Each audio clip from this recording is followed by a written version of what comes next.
Malka Older.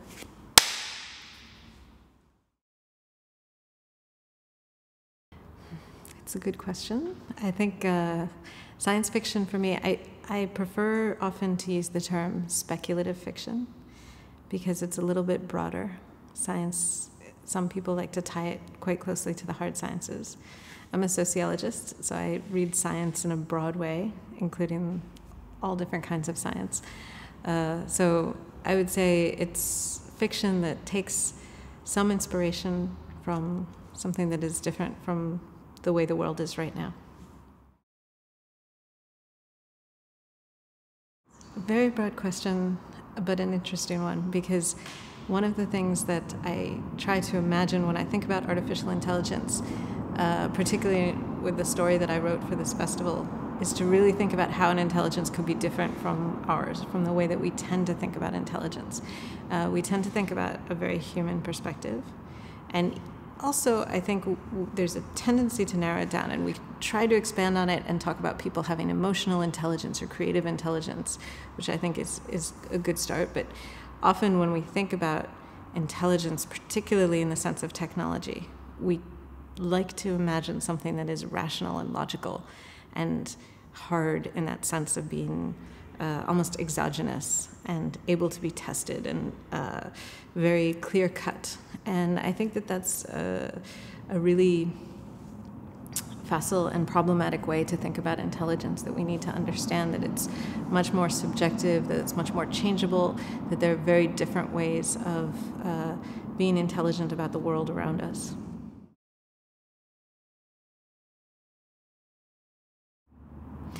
I try to remain as open-minded as possible about the future. It's kind of a necessity, I think, to continue writing sci-fi that's different from what I've written already.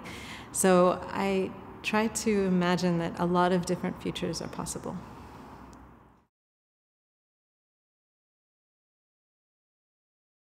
For me, there's different sides to it.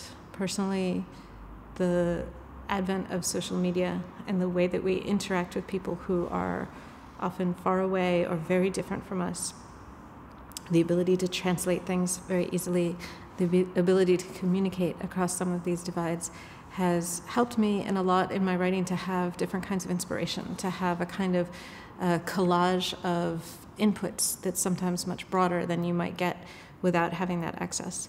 But at the same time, of course, we see very frightening aspects of technology constantly as well, from things like the accident at the Fukushima Daiichi nuclear plant, which is something I have researched a lot for my in my sociology career, to global warming and climate change.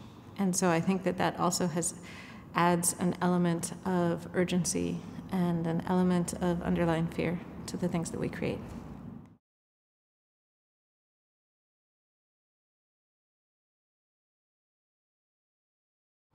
Absolutely. Oh, it's actually very difficult to be a science fiction writer today because things change so quickly and you can become outdated. You can be proven wrong very quickly, which is the reason why I set a lot of my work kind of 50 years in the future, 100 years in the future, 1,000 years in the future. But, I think that's also something that we have to accept as science fiction writers, that it's quite likely we'll be wrong about a lot of things, but that doesn't necessarily mean that the work itself is not true or not useful or doesn't have an impact. And I think it's very important to recognize that a lot of science fiction, most of it, if not all of it, is really about the present. It's not about trying to make a correct prediction. It's about finding a way to write about a different time that lets us look at our own time in a different way.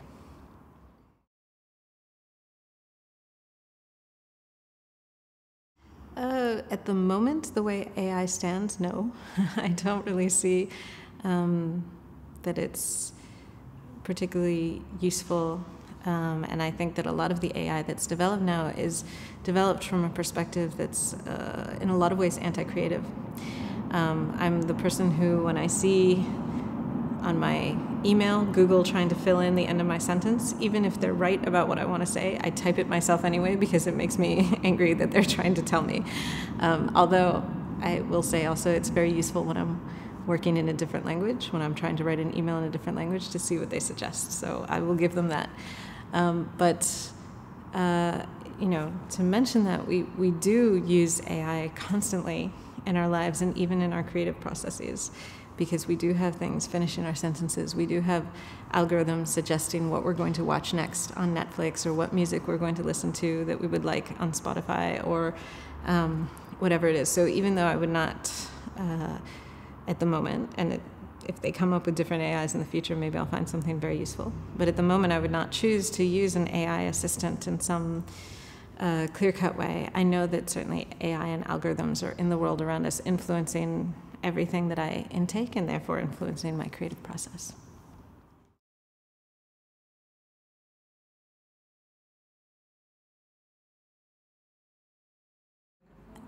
I would prefer, rather than seeing an AI try to imitate an author, I would be more interested in trying to find out, into looking at it as AI writing. I don't really want to resuscitate authors, use the name of an author for something that is an imagination of their work. You can call it an AI homage to so-and-so, but I wouldn't want to consider it as a recreation of what that author would actually write now.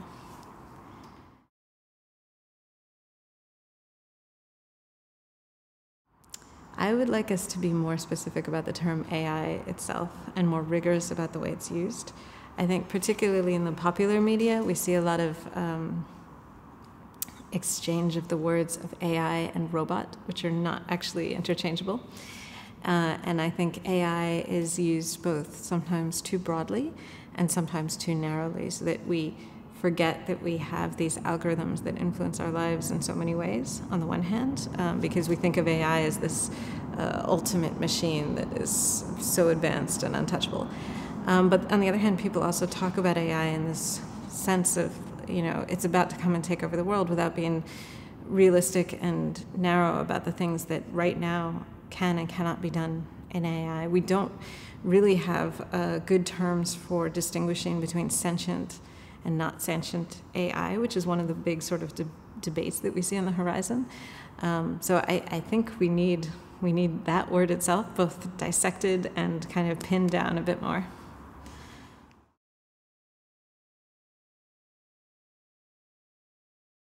So Ninth Step Station is a collaborative serial that I created and write with some other writers for a company called Serial Box. And we wanted to create something that would show a near future that was geopolitically complex, that built on some of the tropes of cyberpunk and some of those interesting ways that technology interacts with society. And that also kind of keys into the fascination that our culture has with mysteries, and particularly sort of episodic mysteries, where you're doing the same sort of procedure over and over each week, but that let you talk about some of these complex issues in an interesting setting.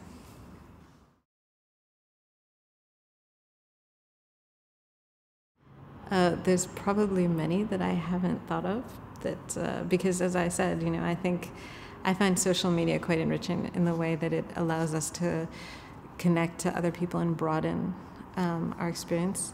I know it doesn't always work that way, and it takes some work to make it function that way. But it's not something I could have imagined before it started, before it happened, and before I understood how it worked. So I think there's probably a lot of really interesting stuff out there that could allow me to learn in different ways and experience in different ways that I can't conceive of yet.